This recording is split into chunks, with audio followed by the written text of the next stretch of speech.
Hey, Mike here. I wanted to do a video on some of the differences between a Mark 1 and a ZONK. So I get asked a lot, which one should I pick?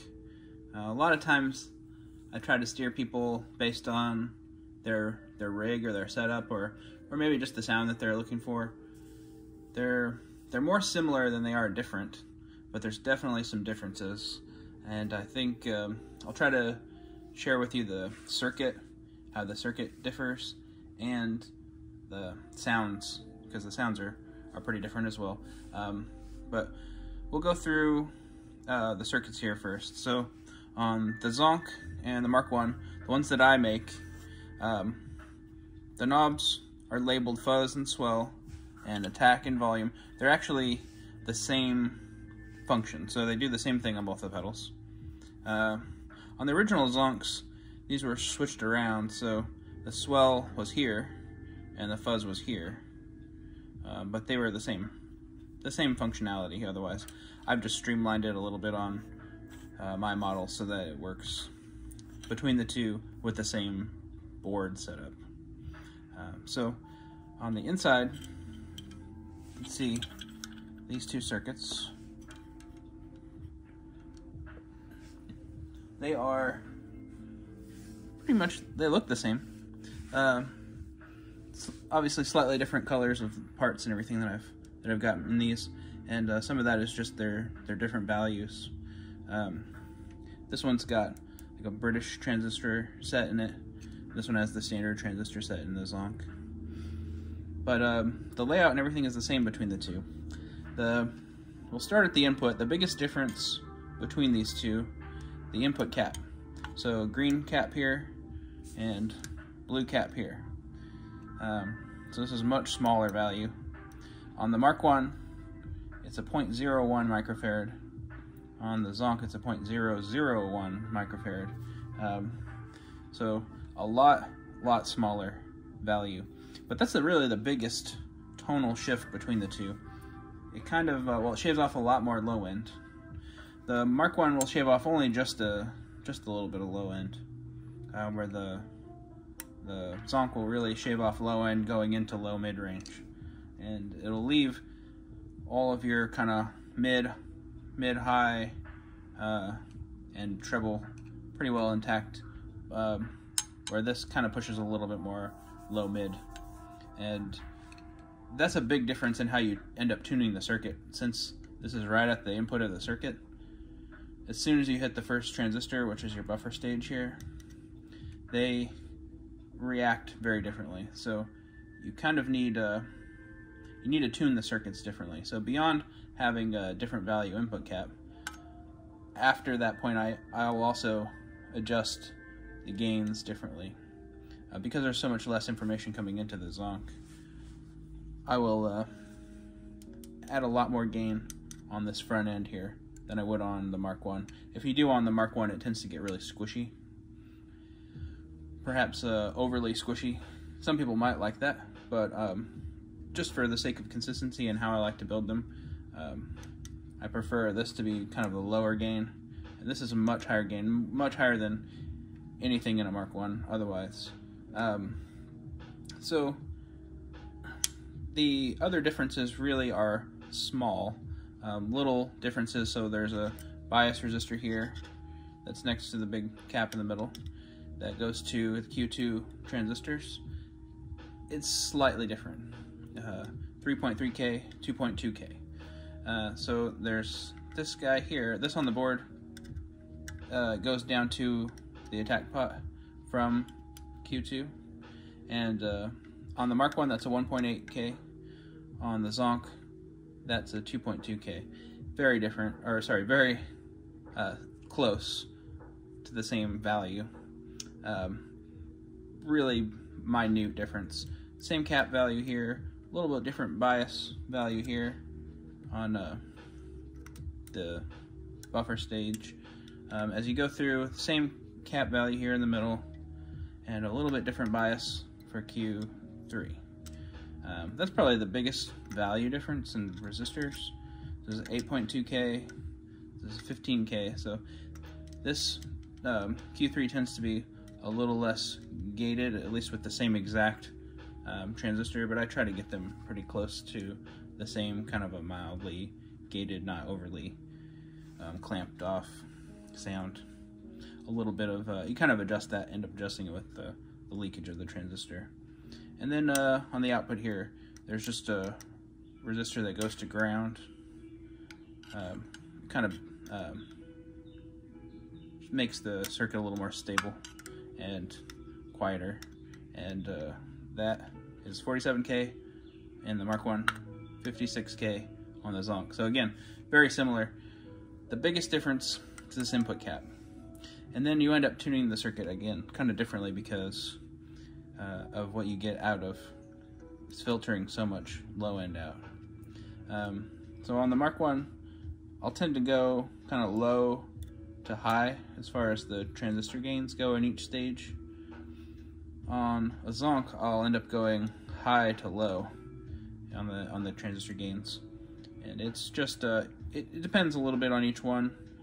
A lot of times I'm changing Q3 based on what these do, how they interact, and sometimes I'll change it for EQ or for gating, and again a lot of it just tends to be how these behave. Q1 is kind of your most susceptible to noise, so it's sometimes hard to find something that has enough gain but is also quiet, and it's definitely possible, but it is trickier with leaky high gain transistors. So I have a few tricks that I do on there to make that a little more reliable and just more consistent. The output cap is also different, but it's not different enough. And actually, the system Mark 1, this is solo by the way, solo tuned, but the system Mark 1 actually uses the same value output cap as the ZONK, but it's a subtle difference. It's kind of just a little bit of low end, a little bit of tightening up, which the system kind of needs, or it kind of feels better tightened up a little bit since it's a lot more gain. With this, it's just it might sound nice with a bigger cap here, but I leave them the stock value because it gives it part of the character of what makes it the ZONK. The rest of the circuit, the values are the same, and I increased the output resistor, or sorry, I decreased the value, but I increased the output in doing that. But so tuning's different, and input cap is different, and just it really creates a totally different vibe, a really different feel and sound. The Mark 1 can be squishier, still get lots of treble, has a good treble response and clarity, but the ZONK, in comparison, you hear a lot more of the string. You feel it feels a lot tighter. It's, sometimes if somebody is really in between the two, I might ask what their gear is like, the rest of their gear, if they're playing, you know, crank damp, or if they're playing hot pickups. I might recommend the ZONK because it stays tighter. They do have a lot of the same character between the two, but if you can, you know, if you wanted to cut a little bit more, having it stay a little bit tighter would be nice. But if you want kind of a looser feel and a thicker sound, the Mark 1 might be the way to go. On the other end of that, if you play a clean Fender amp and single coil pickups, Strat, the Mark 1 might be the way to go for that scenario. It'll just have more push and more compression, unless you really want a thinner and kind of nastier, spittier attack with more string sound. This might be the way to go with the ZONK. So it's all about balancing, you know, with the rest of your setup, but also about what the sound is exactly that you're going for. So I thought I'd play both of the pedals so you could hear them side by side, and I'll set them about the same so that the fuzz or attack is all the way up and that the volumes are pretty close to the same. The taper is a little bit different on the volume pot on these two, but that's pretty normal. There's not every pot is exactly the same taper, so they won't be set exactly the same. This will be just bumped up a little bit, and this will be down a little bit farther, but the output should be about the same. Between these two, I really love them both. I couldn't imagine having to pick. I think they just do different things, different sounds for different scenarios, and you could kind of have a two-in-one in a way if you were to just change the input cap on the Mark I, but you could see between the two and having a lot more gain on the first transistor, it is going to be different overall. The sound of a Mark I with just the cap switch, it gets you about 80 or 90% there, but having that extra bump and gain really fills out the compression a lot more. Without that, it's definitely thin like a ZONK, but doesn't quite have that same mid compression that the ZONK would have. So we'll plug it in and listen to it. Just wanted to say thanks for watching. I'm glad you guys are enjoying the videos. If you want to see anything specific, please just let me know. You can comment, or you can message me on Instagram, or email me through my website. Lots of ways to get a hold of me otherwise. But if you wanted to see a comparison video, something specific, let me know. Otherwise, I'll probably do some more. I'll definitely want to do the Sola versus system, because that's a whole other thing. Just a different way that the system reacts, and the usability of it's a little bit different as far as dialing in the attack control. I don't really do a system version of the ZONK, but it would be possible technically, and I'll do more on that later, but don't want to make this video too confusing.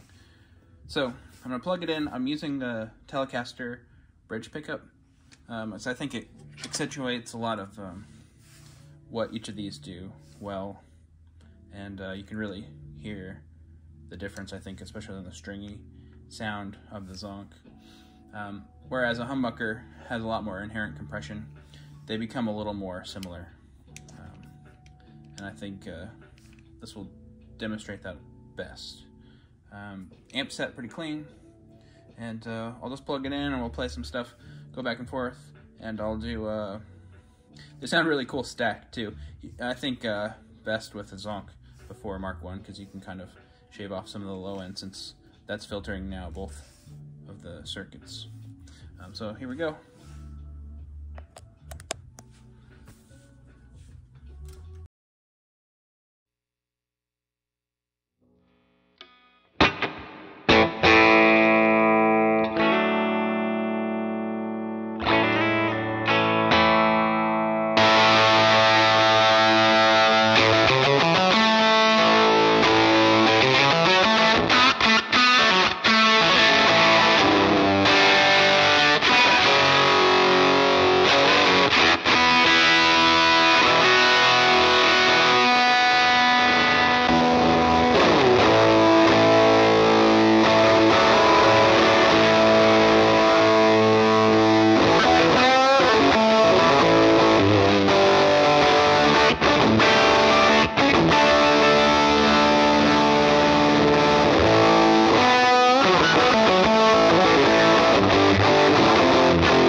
So hopefully that demonstrated some of the differences for you, and you could hear that in the video clip there. Stringy, not necessarily brighter, but definitely thinner, a lot less low end. But clarity, especially on chords, you still get like a cool pinched attack with your picking attack on your as you pick the string. You still get kind of that same pinched feel, compressed feel. Mark 1, just quite a bit fatter, thicker overall. A little more, it feels like there's more gain. They're really close. I tend to get the bias voltage about the same on Sola and a ZONK, where it has just a little more range on the fuzz and attack pot. So it you can drop the voltage lower as you turn it up. They're about the same as far as what I would say gain wise, but it's always going to feel like it has a little more gain because it just has a little more kind of information to work with, being that the cap on the input is so much bigger. There is another difference on it. Probably most of the ZONKs, the originals, the volume control was wired a little bit differently. I don't like how that changes the fuzz.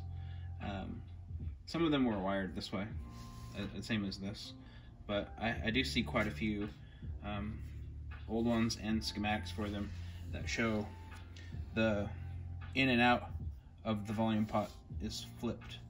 But what happens when you do that, the tone is very dark on the lower part of the pot, and as you turn it up, it gets a lot brighter, and you really have to crank the volume before you start to get the clarity that this has. And I prefer the consistency of the way the volume pot works, which is like 99.9% of all pedals. This is the way the volume should work. I don't know why they wired it backwards. I suspect it had something to do with some noise issues with the way they had the box and jacks laid out, because I've built a bunch of those before and it can be a lot noisier. It's a really picky circuit about placement of components, Mark 1 as well, placement of components, proximity of input, output of the circuit and the jacks. So it kind of has to be laid out in a certain way to not be overly noisy, and you do need some of that kind of crackle and sizzle as part of the character, but if you get two parts in the wrong spot, it'll just overemphasize that sound. So I think maybe they wired the pot backwards like that to, this is just a theory, but maybe they did that in an attempt to kind of reduce some of the high-end content, at least until you got it a lot louder. You'll probably see a lot of people running the volumes also on a Mark 1 or a ZONK all the way up, but a lot of times they'll be using the stock output resistor value, and I don't think you have to run them all the way up for them to sound really good. Just past unity, at least on my pedals, somewhere around here, between let's say that's like 930 and 1030, 11ish, is probably for me ideal. It really depends on your setup, but you don't have to crank these all the way up to get enough volume and enough cut. They've got everything you need, and then if you need some more, you can still turn it up. So anyway, I hope you liked the video. Again, let me know if you wanted to do or hear anything specific, or I know I'm going to do solo versus system, and I'll probably do some of my signature series models as well, just so you can kind of see what went on with those.